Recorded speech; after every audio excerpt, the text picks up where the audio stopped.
Hey everyone, it's Carissa at Sprinkled with Glitter, and I am here with a personalized foil note card set. Now, over on the classroom blog today, I am sharing a note card set that I made for a very special teacher, and it has some totally different techniques in it, so I encourage you to check that out. But when I saw that note card set, I got jealous, and I decided I needed to make a set for myself. So this is the Carissa version. Over there, you can see the teacher version, and here's some of the products I'm going to be using, including this ThermoWeb Deco Foil, and there I am. I smiled at you guys. I thought you should see my face since you never see my face. But I'm also going to be doing a little bit of watercoloring, and so I'm starting out with this Tim Holtz watercolor paper. I have 4 pieces because I'm going to make 4 cards, and I am going to use this Mondo Magnolia stamp. This is from the Essentials by Ellen line, and it's probably one of my favorite stamps ever. And since these cards are for me, I decided to use a lot of my favorite things. So I'm inking up this stamp with some VersaFine Black Onyx Pigment ink, and I'm going to stamp it onto the lower right-hand corner of these card fronts that are trimmed down. Now, VersaFine is a pigment ink, and I love the dark, rich color that you get, but you can also watercolor with it, which is what I'm going to be doing today. And you can see that between these, I'm going to wipe up the ink that's on my craft sheet there so I don't get it onto the back of my other card fronts. And then I'll just continue inking this stamp up and stamping it on all 4 pieces. And you kind of notice that I'm allowing the stamp to kind of hang over that right edge. It just kind of adds a little more interest to the front of the card and keeps it from being centered. It's kind of just the look I'm going for. And a lot of times with a big stamp like this, or when I'm stamping a pattern, I will allow some of the stamps to go off of the paper, which makes just for a more interesting design. So once I have all of these stamped, I am going to go ahead and hit them with my heat tool. I want to make sure that that pigment ink is nice and dry before I take the water to the paper. And today I'm going to be doing a little bit of watercoloring with the Tim Holtz Distress Stains. Now I've seen Julie Ebersole use these in so many different ways lately that I decided I needed to try them for myself. So today I'm just going to be doing a really simple loose watercolor technique with them. And I'm starting out with a little bit of water. Now this water should be clean, but I will admit I used this water the day before. We're in a drought in California, and I felt bad about getting rid of this water, and it was mostly clean, so I decided to go ahead and use it. But I'm taking my paintbrush here, and I'm just adding some water in the petals of the flower. Now, when I'm adding this water, I'm not taking the water all the way to the edge of the petal. I'm just kind of adding some water in the center because I want there to be some white spaces, and I want this to be a really free and kind of artsy look. Now, usually this is not my style. I'm very type A. I'm kind of controlling, but I decided to let this be just like a really loose and pretty soft watercolor technique. So once I got the water added into the petals, I'm just taking my Distress Stain Dauber and just kind of tapping it in there. And as I tap that color in, the water is going to kind of pull it out and fill in the areas where there's water. Now you can see, like I said before, there are some white spots, and I'm totally okay with that because I really think that this is a beautiful look. It's not perfect at all, but a lot of times watercoloring is not perfect. And if you have some areas that you kind of want to spread out the color, you can absolutely do that with your wet paintbrush as well.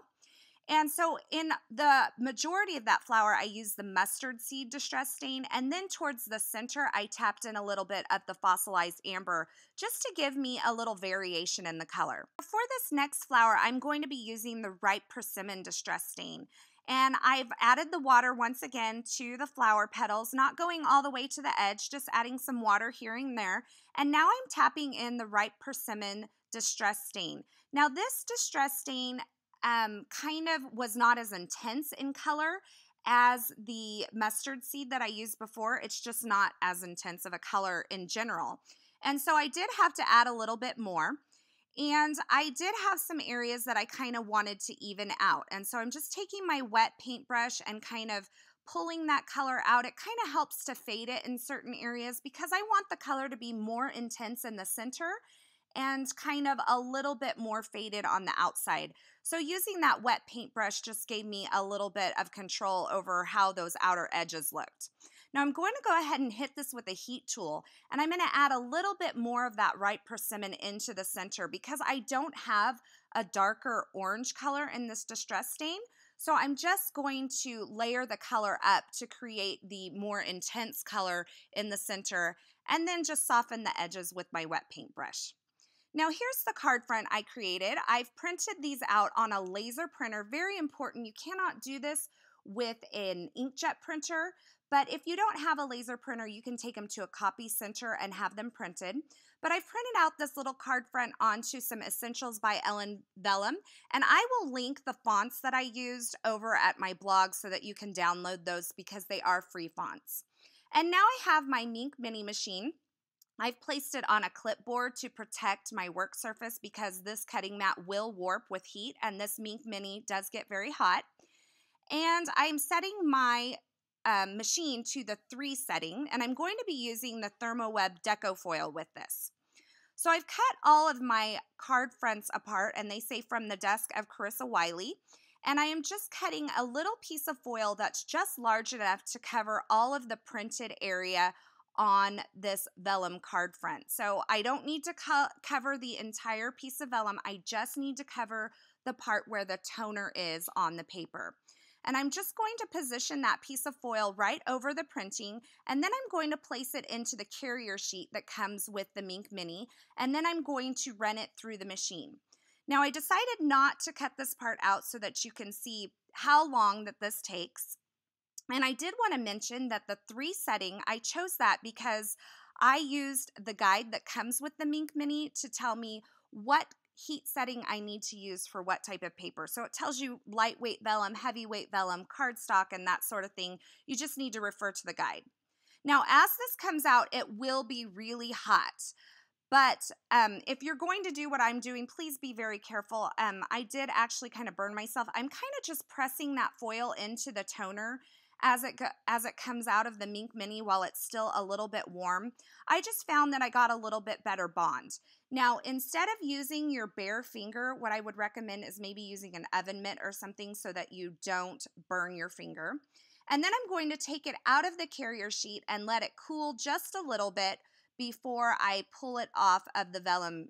And this is where the magic really happens, because as I pull it off, I have this beautifully foiled lettering on the front of this vellum, and I'm like seriously stunned at the results that you can get with this foil and these home printed vellum pieces. I just absolutely love it.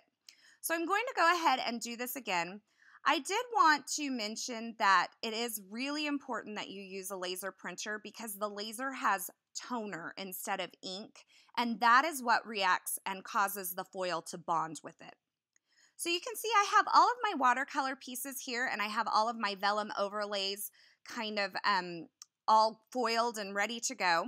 And now I'm attaching these vellum pieces onto the watercolor pieces. Now I've taken a couple of them over to my sewing machine and just added a line of gold stitching along the left-hand edge.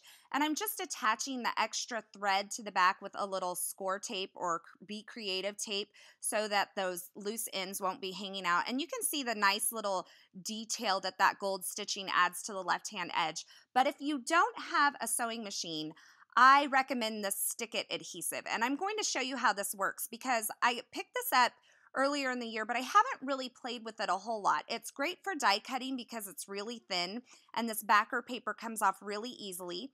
I am using this larger sheet, and you can see it has these little areas where the backer is kind of scored so that you can remove it easily. And I am just going to cut down 1/2 inch pieces of this Stickit Adhesive.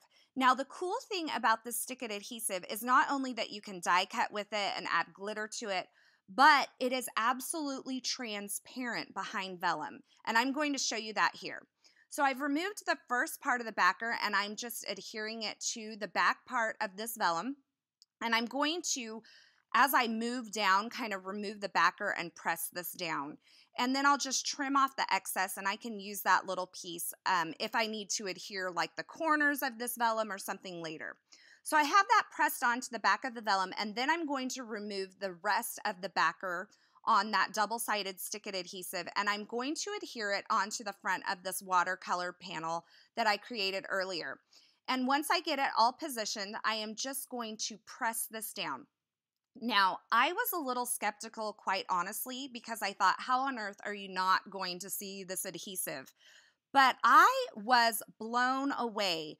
Really, you cannot see this adhesive behind the vellum at all. So I really recommend picking up some of this adhesive because it's great for die cutting, and it's supposed to be transparent behind acetate as well, but I haven't tried that out. So now I'm going to start putting all of my cards together, and I wanted to add a little bit of foam behind these card fronts. So I'm just using some white fun foam, and I'm using the Be Creative tape once again, and I'm just adding all of the tape to all of my pieces of foam so that I can kind of do this mass producing style where I'm doing all of one step at once. And I'm going to remove the backer from the one side of that Be Creative tape and just press the foam onto the back of these card fronts. Now I have my 4 Neenah Solar White card bases. They're made out of the 110-pound Neenah Solar White cardstock. And I'm adding a little bit of my favorite black and white striped paper. This is from Chicken Itty. I just really love to add these accents of the black and white, the bold black and white striped paper with the watercolor. It's kind of one of my favorite things to do right now. So I've added just a small strip of that along the left-hand side of the card front. And now I'm going to remove the backer from the card front and attach that onto the card base. And that just gives me a little lift on the card, a little dimension. And when I looked at these, I decided it just wasn't quite right. It was missing something. And of course, it was a strip of gold glitter cardstock. So as an afterthought, I kind of went back and just cut these little 1/4-inch strips of that gold glitter cardstock and just tucked them right behind that card front layer, and then I trimmed them all down. And I really felt like that was the missing piece that these cards really needed. And of course, I'm not done because I have to add all of my favorite things to these cards since they are for me. And so I went and added a few of the Pretty Pink Posh sparkling clear sequins just to add a little bit more shine to the front of these cards. And I'm just using my Ranger Multi-Matte Medium adhesive to adhere those down and some tweezers. And I like to mix, kind of do a mixture of the 4mm and the 6mm just to kind of give a little variation in size. And once I get those sequins attached down, I'm just going to take a little tiny round piece of foam adhesive and place it right behind the sequin on the front of that card just to kind of give it a little bit more attachment on that right hand side. And that finishes off my card set for today. Just a really fun technique, adding foiling to this vellum, and then of course watercoloring with those distress stains, which I really enjoyed as well. As always, I will have links to all the products used in this project in the description at YouTube, as well as over at my blog where you can find more still shots as well. Thanks for stopping by today. I hope you enjoyed this project. Don't forget to check out the other project that I created for the classroom blog that I'll link below as well, where there's more foiling goodness there. And until next time, I hope you have a fabulous day.